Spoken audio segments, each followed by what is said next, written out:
All right, welcome everybody to the Konflux community call. Today is Thursday, June 4th, and we have 3 topics on the agenda.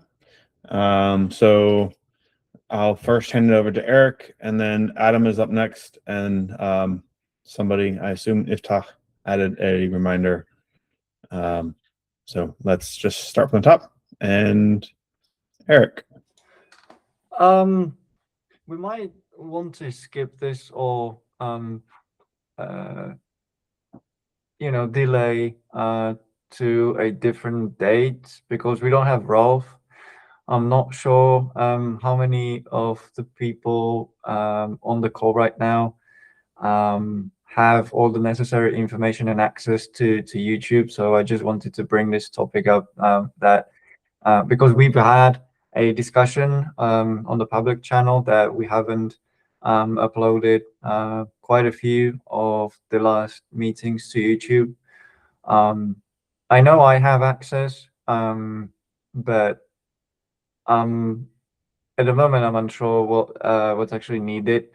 So I'd like to clarify on that, and I would be happy and willing to actually document it on our wiki page so that anyone with access can do that.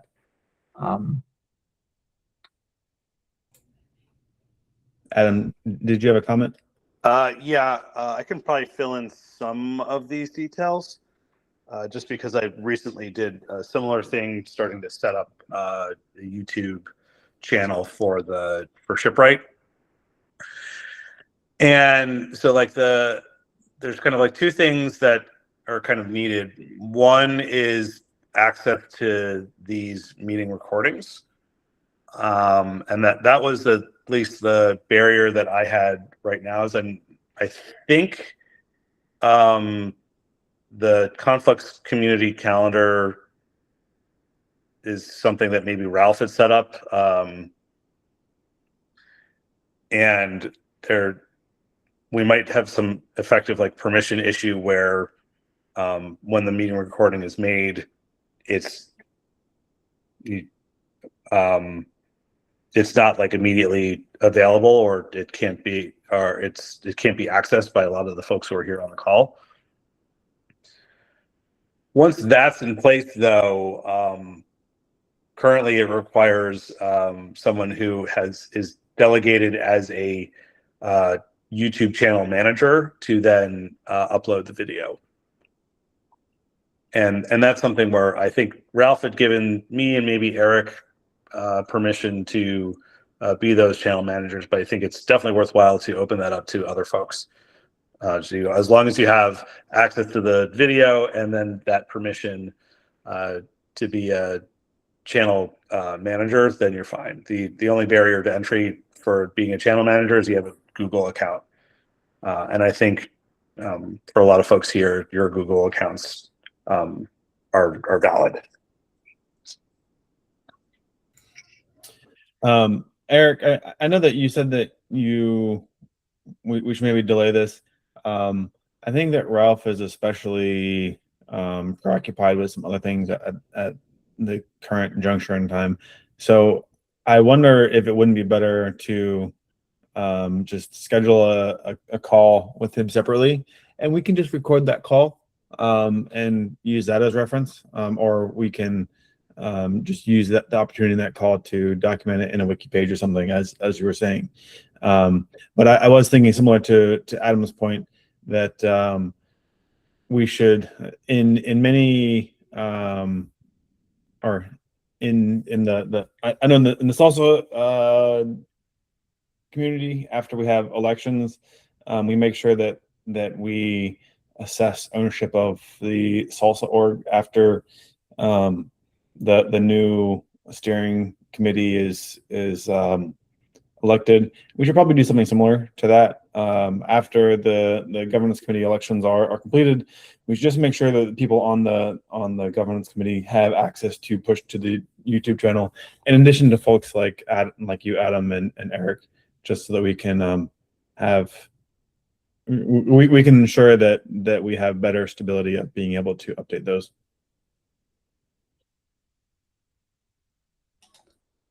No comments from my side. It's very reasonable. I mean, I agree. I'll try to sync with Ralph offline and schedule a meeting, potentially recorded. Maybe not. If it's just me and Ralph, then I'll compile the results of that meeting to a wiki page article so that it's visible to everyone. And like you said, we'll need more permissions. I'm wondering if the recordings are only accessible directly through the calendar invite, or there is actually centralized, location like Google Drive, where the videos could be, found as a bundle, or as a all of them at once. And the problem on my side is I don't even remember which of my Google accounts I was granted permissions. So I will have to, again, something that Ralph will know for sure. Yeah, I don't think that there's a common location where all these recordings are stored. My assumption is that whoever hits the record button has it in their account somewhere. But the permissions need to be changed anyway, because in order to download it, you have to grant edit permissions for the video as well. So whoever does the download has to share it with edit permissions to whomever is going to do the upload. But thank you for being willing to follow up with Ralph and Eric. All right, anything else on that topic? Not on my side, so we can move on. Perfect. Adam, that means the floor is over to you. Talking about new repos with fullsend enabled. Before talking about this, maybe just give I think Ralph might have been on this community call at some point in time to mention fullsend, but just give a brief overview of what fullsend is, what it means for this, if you don't mind. Sure. So fullsend is probably best described as an agentic software development workflow. It is a project kind of like Konflux, where it is effectively Red Hat sponsored. There are a lot of folks who were involved in the Konflux project who are now working on this fullsend concept. And it's now, I think it's at a stage where there is what could be described as a end-to-end software development lifecycle, where the AI agents are doing the bulk of the work. It's implemented through a series of GitHub actions and workflows. That is, and I believe, correct me if I'm wrong, Andrew, that Konflux has been sort of enabled to use those workflows, as well as the sandboxes where those agents run. Yeah, I mean, Konflux, the org, Konflux CI org, has generally been enabled, but individual repos are individually enabled as well. And I just wanted to mention, it probably doesn't matter. It's GitHub Actions, but that's today. It might change to something else in the future. Yes, yeah, it's worth calling out that it is very still alpha phase, and a lot of the fundamentals are changing a lot. And I think they are very much sort of like dogfooding it themselves. So one of the sort of things that has become clear, even in some of the demos that they've been giving, is that a lot of things are subject to change, and even amongst the group, a lot of the velocity is so high that sometimes it is hard for them to track what's there and what's come and whatnot. Basically, I put this topic here because I do want to create a new repo specifically for Java builds to start defining the Java pipelines, and I'd like to experiment with fullsend here as like a greenfield environment, where like literally we could start from the ground up. with this agentic flow, and probably get a better testing and understanding of how this works for something new. So I guess the first question is, how do I get started? Is it simply a matter of just creating the repo and maybe changing whatever configuration is necessary to enable that?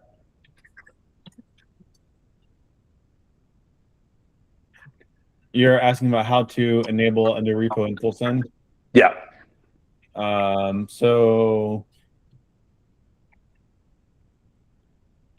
the configuration that I'm aware of is here. And this should have, there's a config file that specifies which repos have it enabled and which ones don't. So like that is the primary method. You just go into that. If your repo is not in there, you just add it into the line and you flip enabled from false to true. And then all the agents that are specified in the top of that config file will run on your pull requests and issues as relevant and configured by fullsend.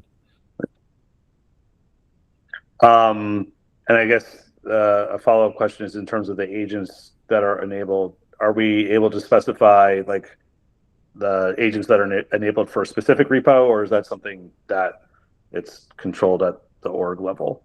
I am not sure about that. That would be a great question for the fullsend project itself.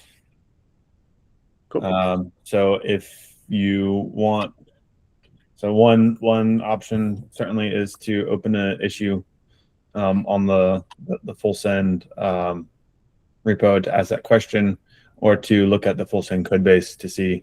I believe that if you have skills in your repo, those fullsend agents that are configured should run on, or should be used. If that's not the case, if you find that's not the case, then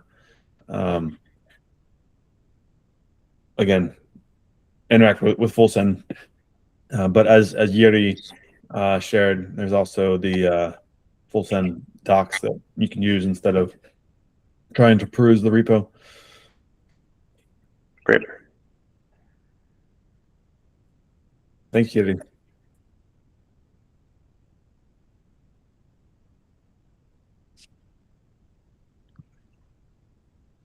All right. Are there any other questions about that?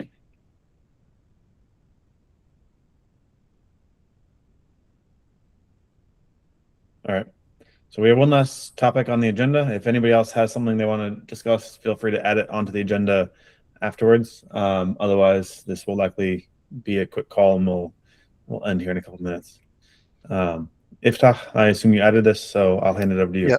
Not much to say because it was mentioned last time, but we have elections coming on in a couple of weeks. You can use the link in the notes to nominate yourself or others. That's it. Thanks. And it's my seat that's up for election. So I know there's many smart, brilliant, capable people in the community. So I won't be offended if you want to run against me. There's already one other person, so we are going to have an election anyway. So Iftach will already have to do more work. He's not going to have an easy out this time, as he volunteered. There's going to be an election. Even if it's one person, there need to be an election. It's better to have more than one, because if it's just one, then we need to vote for or against. So it's better that we have more than one. Can we just vote for people and not against them? So we already have two, and it's good. Your process is different than mine with elections that I've done in the past. If there's one person, which is like, all right, fine, we'll accept one person. I won't be surprised if I see your review approval on the rules that says that. So yeah, I don't know. It's in the rules. I would say I'm not making the rules, but probably I did make them, but someone approved them. All right. Might have been thank you for running this, Iftach. No problem. All right. Are there any other topics that people wanted to discuss today? Great. Thanks for the conversation. And we'll see you next week. Thanks, everyone. Bye. Take care. Thank you.